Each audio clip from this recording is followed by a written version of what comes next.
Hey listeners, this is Peter and welcome back to the History Shorts. Today's episode is brought to you by the Podcast Republic, your ultimate listening app. Discover and subscribe to thousands of podcasts from around the world.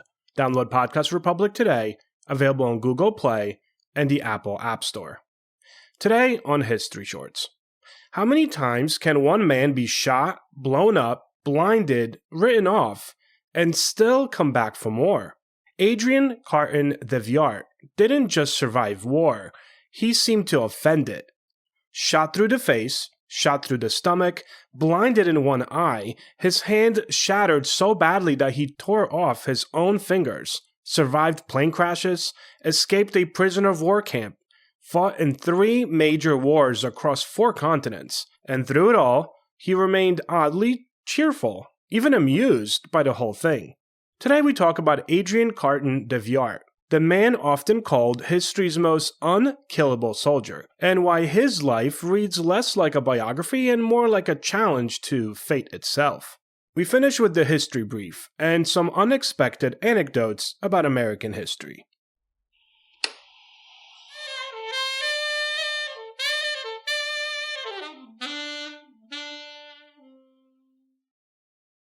A quick word from our sponsors. This day in history. On December 15th, 1791, the Bill of Rights was ratified, adding the first 10 amendments to the U.S. Constitution.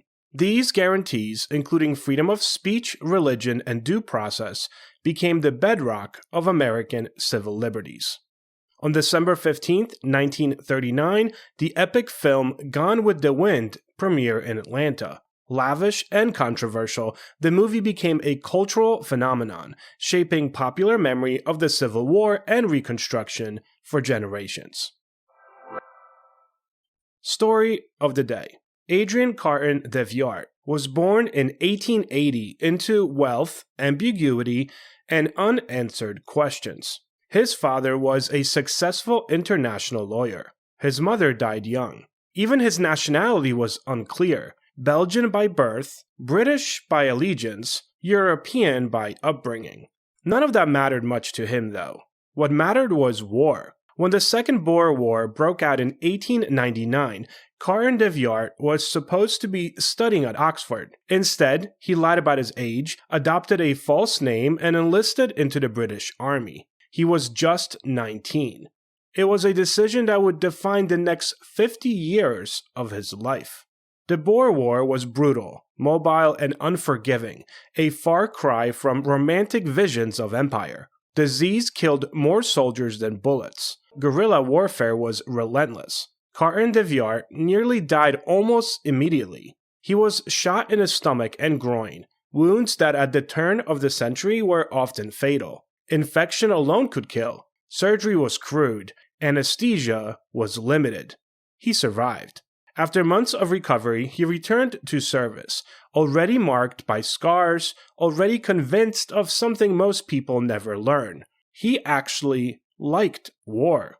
Not its politics, not its suffering, but the clarity, the simplicity of it all, the sense of purpose. Years later, he would write with startling honesty, "Frankly, I had enjoyed war." If the Boer War tested him, World War I tried to destroy him. By 1914, Carton de Wiart was a seasoned officer serving with British infantry units on the Western Front. He fought in some of the war's most punishing environments: trench systems that collapsed under artillery, assaults across open ground under machine gun fire, and night raids where survival depended on nerve as much as luck. Then came the infamous injuries. In 1915, during the Somme campaign, Carton de Wiart was shot in the face. The bullet destroyed his left eye and fractured his skull. He survived, again. He refused discharge. Later, shrapnel smashed into his left hand, mangling 2 fingers beyond repair. According to multiple accounts, including his own, Carton de Wiart grew impatient waiting for a surgeon. So, he removed the fingers himself. No anesthesia, no drama, just practicality. He returned to command shortly afterward. By 1916 and 1917, Carton de Wiart was repeatedly wounded, shot in the leg, the ankle, the hip. Each injury would have ended another man's career. For Carton de Wiart, there were just inconveniences. What truly set him apart was not just survival, but how he fought. Carton de Wiart led from the front. He exposed himself deliberately. He shouted encouragement under fire. He mocked danger openly, believing fear was contagious, and well, so was courage.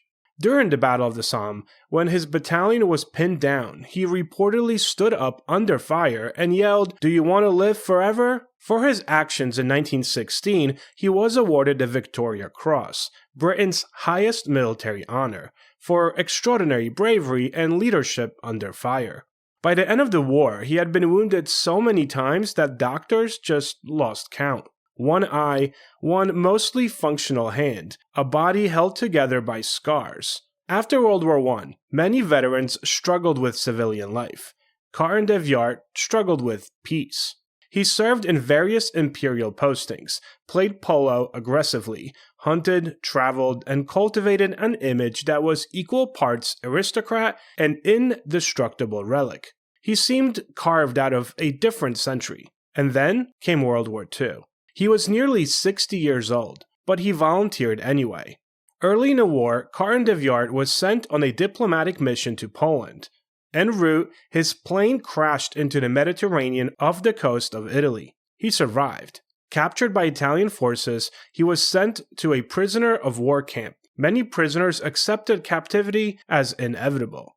Carton de Wiart did not. He participated in repeated escape attempts, digging tunnels, memorizing guard routes, exploiting moments of confusion.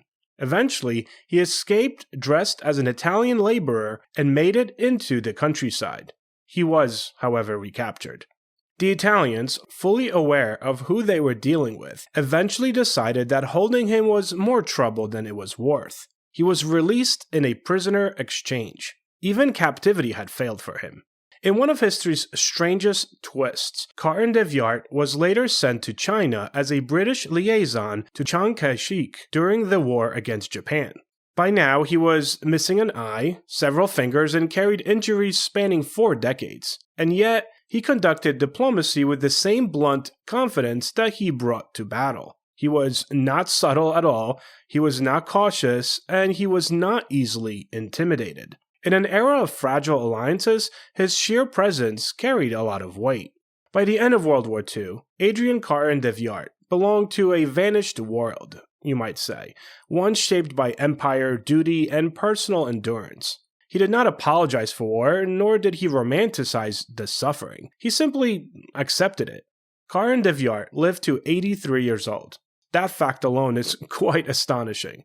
So let me just kind of go back and summarize the very things that he actually survived. Multiple gunshot wounds, severe shrapnel injuries, permanent blindness in one eye, plane crashes, prison camps, and 3 major wars. What sustained him wasn't just luck, it was his temperament. He treated pain as information, fear as choice, and death as just an inconvenience. The History Brief. The following comes from John and Claire Whitcomb's Oh Say Can You See? Unexpected Anecdotes About American History. Lyndon Johnson's Midnight Prayer. Your daddy may have started World War III. An upset Lyndon Johnson told his daughter Lucy on June 29, 1966. She had just come home late from a date and found him pacing the White House floor, worrying about a bombing raid he'd ordered on Vietnam. Lucy told her father that whenever she needed consolation, she visited St. Dominic's Catholic Church. LBJ agreed to go with her even though it was already midnight. The monks opened the church so that the President of the United States could pray. Johnson complained that the unpadded benches were hard to kneel on, but he continued to visit St. Dominic's whenever he needed some solace. Thank you so much for spending some time with me today and helping make this little show a mighty success. If you are enjoying this show and would like to help me with its production, you can always donate a few dollars at buymeacoffee.com or become a Patreon member to enjoy these episodes ad-free. Both of those links can be found on our website at www.historyshortspodcast.com. Thank you again for all your patronage and support. Have a great rest of your day, and I will talk to you all again tomorrow.